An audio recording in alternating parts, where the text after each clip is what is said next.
Get ready. It's going to be a long one. So, as I said, when I first started this blitz of Arisaka videos, somebody requested to see more of them. And I left the best for last. And this is, in my opinion, one of the most, or it is the most storied rifle I have in my collection. It's the most traceable rifle I have in my collection. And it is by far one of the rarest ones I have in my collection. And please allot a lot of time to allow me to explain both the backstory of how this rifle was made, some of the small interesting details on this one here that allows me to explain its story, and secondly, how I acquired this rifle, because it is end to end a very awesome story. So stay tuned. All right, so here it is. It's got a full original dust cover, original sling, everything on it. And it is a Type 38. The special thing about this one is that at first glance is that it was made at the Mukden Arsenal, which if you've been watching my recent videos, I have discussed the M1 carbine program that they had at the Mukden Arsenal in Manchuria. However, today I'm going to be talking about the Type 38s that they manufactured right before they were manufacturing those M1 carbines. Okay, so some background on the Mukden Arsenal and the history of Japan there. In 1933, Japan invaded Manchuria and created a puppet state called Manchukuo. And it was ran by Puyi, which was actually the child leader of the Qing dynasty, the Chinese Qing dynasty. They approximately started manufacturing Type 38 long rifles at the Mukden Arsenal in about 1937, and supposedly there's 156,000 long rifles that were manufactured and about a little less than 8,000 Type 38 carbines that were manufactured. So this is one of the long rifles, and it's actually serial number 6,983.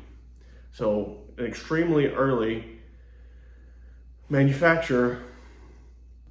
Once Japan had control and Manchukuo was established, they had an imperial army, and they were a puppet government of Japan, but they had their own forces.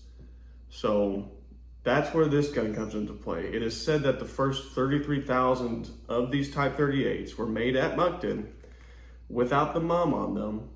And I will show a very, very close-up look under some high lighting so you can see that there's never been a mum on here at all.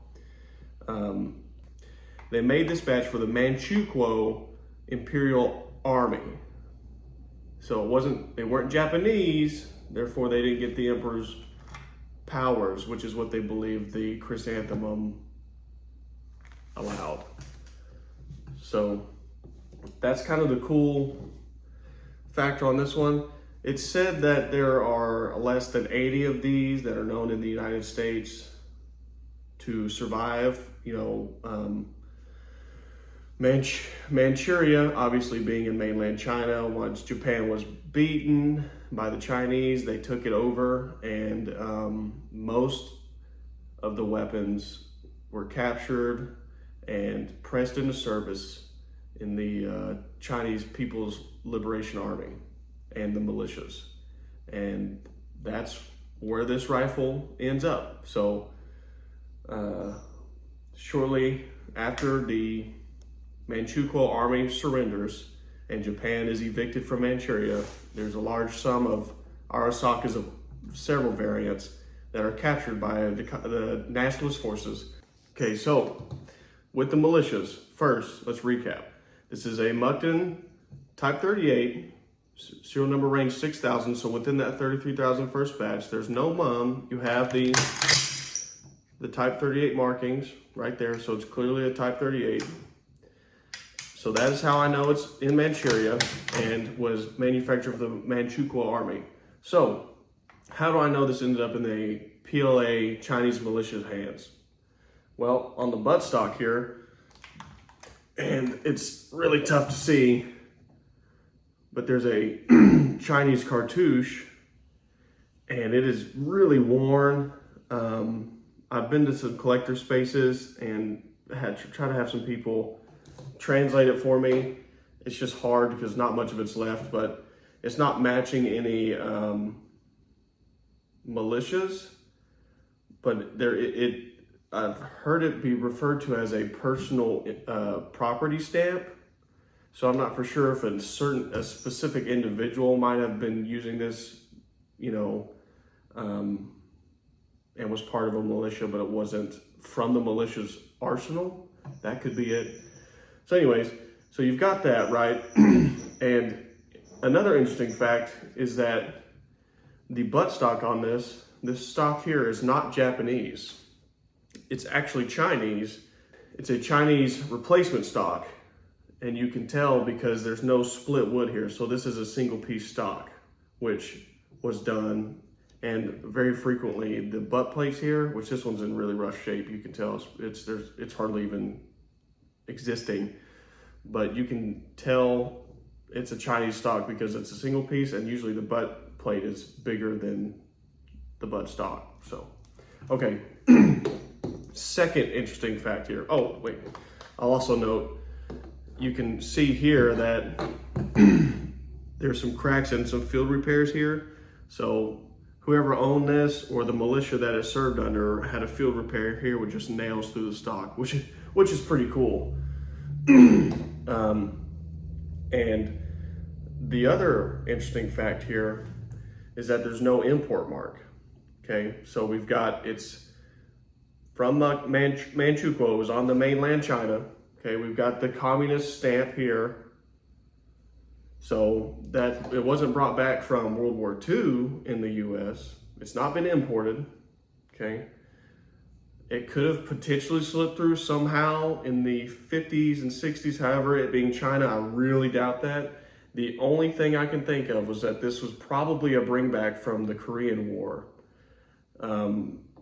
China was using Mosin Nagants, leftover Japanese rifles, leftover Mausers, everything that they can use, they were throwing into that war. So I believe the full story of this rifle is it's a Imperial puppet or Imperial Japanese puppet, Manchukuo, issued, made at Mukden, Type 38, that was captured in mainland China, issued to the militias, served in Korea, and was brought back by a veteran. But that's all speculation because it's not duffel cutted, there's no paperwork. That's just my best guess. Check this out. This is a Mukden Type 30 bayonet, okay? And the interesting fact with this one is it's the same wood grain. It's really been used. This is actually, you see the straight cross guard. It's a lake pattern Mukden bayonet. I talked to someone who's writing a book on the Type 30 bayonets, and that's how he explained it to me, is this is a 1945 production bayonet. So it's considered a late war Mukden. It's actually it's much better than the mainland Japanese bayonets as far as last stitch goes. Beautiful shape, very proud of this one. What is the history of the rifle and kind of how it come across, and not many people know about these. Again, this is a sub variant. This is more of an advanced, deeper Arisaka topic, which is why I wore the Arisaka shirt, so that way people recognize that this is the real deal. So you have to be a little bit more advanced in your Arisaka depth pool or knowledge pool. But how did I come to acquire this? So it was actually, I was at my first child's baby shower, and we're driving into town, another town that we're having it at, and I saw a pawn shop there, and this is a town of maybe 200 people. I saw a pawn shop there. I told my wife, I said, hey, I gotta go there. She's of course, upset that I wanted to go to that on that day. So while she was distracted looking at her presents and eating food, me and my father-in-law snuck out of there. And, you know, I used him as collateral, so that way if I got in trouble, I could just kind of, you know, say, hey, I was with your dad. But we went down there and I saw this hanging on the wall. I noticed it had a dust cover. You know, I'm just looking at it. I asked to pull it off the wall and check it out. And I just looked over it and didn't think it, I saw it didn't have a mum. And I was like, okay, whatever. So I put it back on the shelf. You know, I was stressed out. I could feel the anger from my wife coming at me through the air, you know.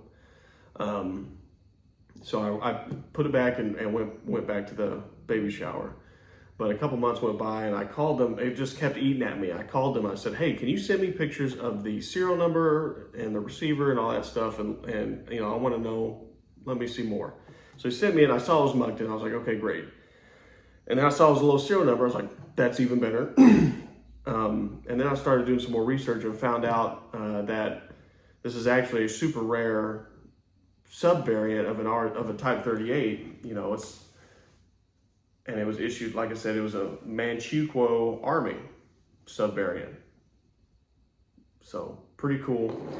And then of course, the more I got to look at it, the more I figured out it was Chinese, captured in China. There's no import mark.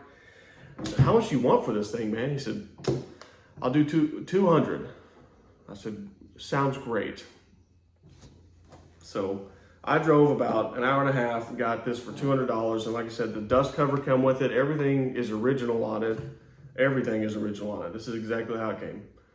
So very proud of this one. This is my personal crown jewel because I love rifles that you can tell a story with and you just look at them and you know that they've been there and done that. So, and for it to be as completed as it is and how extensive it has been used, you know, and for it to be so smooth still, I mean,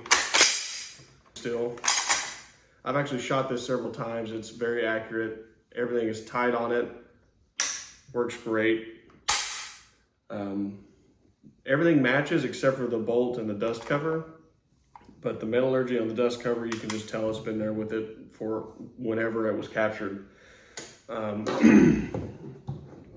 So yeah, pretty neat. You know, I had to bring out the Type 38 shirt to do a Type 38 video. This is it as far as Arisakas go for now. This was what I was wanting to do, the grand finale, and show that, you know, these rifles, Chinese, even the beat up ones have really neat stories, and you never know what kind of subvariant you might find. And my methodology is whatever pawn shop you see, it's worth a shot, because I never would have thought a little town of 200 people would have had a pretty much fully complete Arisaka that only the hard number I've heard is 71 are categorized in the United States. This one was come from the wild, so it was uncategorized, but now it is known in the collector sphere. It's not like a $1,000 gun, right? But it's just a very cool subvariant that Arisaka collectors will appreciate. So, and you know, it's really neat because it's Manchukuo. Not many people know about Manchuria and Mukden, but they don't think about the state of Manchukuo and its Imperial Army in relationship to Japan and its rifles. So they used the Type 13 Manchurian Mauser, and of course this right here. Well, I put the rifle up and I totally forgot I wanted to show. I have I believe it's 1973 dated PLA Militia handbook on how to use their rifles. And on page 21, it actually shows the Type 38, and how to use it, and its measurements, how to disassemble the bolt, its trajectory, shows some stuff about the rifle. It's got the Type 99 in it as well, and the 1903 Springfield. So pretty neat though. I decided to add this in here at the end because I've had this footage for years now. It's not the best. I didn't have the right setup, but I'm just going to delete it if I don't put it here. So if you want to watch it, this is a video of me taking it apart for the first time, and you can really see how dirty and how much love it needed. I just didn't get any of the footage of me actually cleaning it, but nonetheless, here it goes. Enjoy. Toward Pyongyang, and then back to the 38th parallel whence they had come. At the reservoir, snow was falling in manufacturing sheets of ice when the 1st Marine Division, 2 regiments of the 7th Division, and parts of the British commandos realized that the Reds had flung a trap around them, had cut off their position and their escape route to the sea. The Marines were retreating, but the enemy lined their escape route to Koto and Hungnam like bandits along a stagecoach route. To overrun our position up there, got 4 of the boys. They had to leave, and they turned our water cool on us. They took our machine gun, turned it on us. I was trying to get ammo out so they couldn't have it. And they cut loose. Which nobody could do because they had us surrounded there. And there was only very few medics. Just want to thank the Lord. It could have been worse. In sub-zero temperature, the weary, frozen column of 20,000 troops marched down the iced ribbon of road, through the great water gorges toward Koto, the dead lying unburied, the wounded carrying the wounded. Many of our wounded were abandoned by the Chinese without their parkas or shoes, and they froze. This also happened to those perimeter guards who were caught, stripped, and who froze to death before they could reach safety. The badly wounded were evacuated by air from the 1,500-foot runway hacked out of the hillside at Koto. The rest of the column continued the long walk to the beach at Hungnam, where parts of the fleet waited. We was told by our officers that we was being hit from 3 sides. I mean, everywhere but the rear. And later on, we found out we was being hit from the rear, too.